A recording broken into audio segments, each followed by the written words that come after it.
दर्शक हो, आता पाहणार आहोत एक सविस्तर बातमी। विकास नगरातील अन्नपूर्णा येथील आमदार सुभाष देशमुख यांच्या कार्यालयामध्ये सोमवारी 13 ऑक्टोबर रोजी सकाळी 10 ते दुपारी 2 वाजेपर्यंत लोकसंवाद आयोजित करण्यात आला होता। दरम्यान नागरिकांच्या विविध समस्या तसंच आगामी धोरणं याबाबत आमदार सुभाष देशमुख यांच्याशी नागरिकांनी भेटून संवाद साधला। यावेळी या समस्यांचा तात्काळ निराकरण करण्यासाठी आमदार सुभाष देशमुख यांनी तातडीनं कार्यवाही करत संबंधित विभाग तसंच संबंधित अधिकारी कर्मचाऱ्यांना सूचना दिल्या। गेली 20 वर्ष म्हणजे जवळपास 2005 पासून जनतेशी संवाद साधण्याकरिता प्रत्येक सोमवारी अशा पद्धतीनं जनसंवाद लोकसंवाद अर्थातच जनता दरबार भरवण्यात येतो। क्वचितच काही तातडीच्या कारणास्तव एखाद्या सोमवारी मी नसेन, मात्र सातत्यानं प्रत्येक सोमवारी मी जनतेसोबत संवाद साधतोच, असं आमदार सुभाष देशमुख म्हणाले। सोलापूर लोकसभा सदस्य 2004 ला झालो आणि दिल्लीला सातत्यानं जाण्याचा प्रसंग येत होता आणि आमचं येणं सोलापूरचं पक्क नसायचं आणि अनेक तालुक्यातून नागरिक त्यांच्या समस्या घेऊन यायचे आणि बऱ्याच वेळा ऐकायला मिळायचं की बापू आमची भेटच होत नाही तुमची। आणि 2005 पासून जनता दरबार सुरू केला। 2005 पासून ते आजपर्यंत 20 वर्ष झाले मी हा लोकसंवाद जनता दरबार तुम्हाला काय शब्दप्रयोग करायचे ते काय करतोय। मी कुठे जरी असलो तरी सोमवारी कार्यालयात 100% असतो।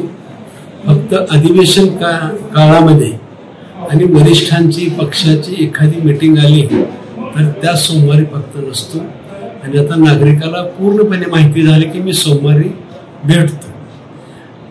समस्या खूप आहेत, मग गावातल्या रस्त्याची समस्या आहे, गटारीची समस्या आहे, कचऱ्याची समस्या आहे, लाईटची समस्या आहे, कर्जाच्या समस्या आहेत, कुणाला बँकेच्या अडचणी आहेत, कुणाला नोकरीच्या अडचणी आहेत, अनेक प्रकारच्या समस्या आहेत। सुदैवाने भेटत असल्यामुळं 100% शंका कुशंका पूर्ण होत नसतात, परंतु नागरिकाचं समाधान जास्तीत जास्त करण्याचा प्रयत्न आणि नागरिकाचे जास्तीत जास्त प्रश्न सोडवण्याचा प्रयत्न आजपर्यंत झालेला आहे।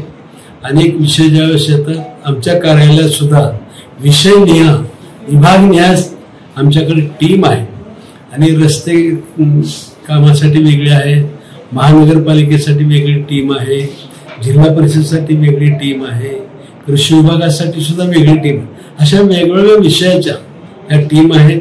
किंबहुना यावेळेस जे आम्ही पूरग्रस्त भागाचा प्रवास केला अडचणीचा, त्यावेळेस मला प्रामुख्याने जाणून सर्व ठिकाणी लाईटचे पोल पडले, ट्रान्सफॉर्मर सगळे उद्ध्वस्त झाले आणि त्यावेळेस सर्व अधिकाऱ्याला घेऊन प्रवास केला। ज्यावेळेस मी प्रवास केला अधिकारी माझ्या महावितरणचे होते, महावितरणच्या अधिकाऱ्यांनी संप असताना सुद्धा नागरिकांची तळमळ नागरिकांची गरज बघून दुसऱ्या दिवशीपर्यंत सर्वांना लाईट देण्याचा प्रयत्न केलेला आहे। याउपरी काही ठिकाणी पाणी असल्यामुळं गाडी जात नाही काय जात नाही त्या ठिकाणी राहिले असेल, पण ते सुद्धा सगळे अधिकारी चांगले काम करतायत आणि प्रशासन सुद्धा या पूरग्रस्तासाठी खूप मदत करत आहे, सहकार्य करत आहे। त्यांचंही खरं म्हणजे आमच्या पूरबाधित गावाच्या वतीने मी त्यांचंही आभार मानतो। नागरिकांनी सुद्धा अनेक संस्थांनी सुद्धा मी आवाहन केल्यावर अनेकांनी धान्य दिलं, कपडे दिले, ज्या वस्तू मागतात त्या वस्तू देण्याचा प्रयत्न केलेला आहे। या पूरबाधित नागरिकांच्या तर्फे ह्या दानशूर मंडळीचा सुद्धा मी मनापासून आभार मानतो। आणि आता नव्यानं समस्या निर्माण जी जास्त भेडसावणारी आहे ती म्हणजे पंचनामे आणि त्यांच्या खात्यावरती पैसे येणे, त्याच्यासाठी सुद्धा प्रशासनाला विनंती केली आहे। प्रशासन सुद्धा प्रयत्न करत आहे। मी नागरिकाला सुद्धा विनंती करतोय, जर कोणाचे पंचनामे राहिले असतील तर तात्काळ संपर्क करा। आपल्या कार्यालयात त्या विभागाला सुद्धा जबाबदारी दिलेली आहे। ते विभाग आपले पंचनामे असतील, आपल्या काय अडचणी असतील पूरग्रस्तामध्ये त्या सुद्धा प्रयत्न करतोय।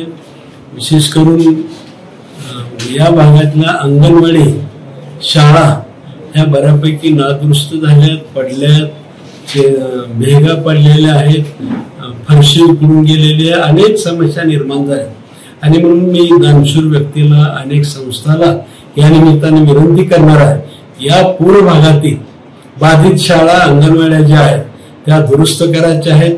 माझी दानशूर व्यक्तीला विनंती आहे, आपल्या आई वडिलांच्या नावानं, आपल्या संस्थेच्या नावानं एक एक खोली जरी बांधून दिली तरी ह्या माझ्या चिमुकल्या विद्यार्थ्यांना शाळा शिकायला आनंद वाटेल, शाळा चांगल्या दर्जेदार व्हाव्यात यासाठी आपण सगळ्यांनी प्रयत्न करावा.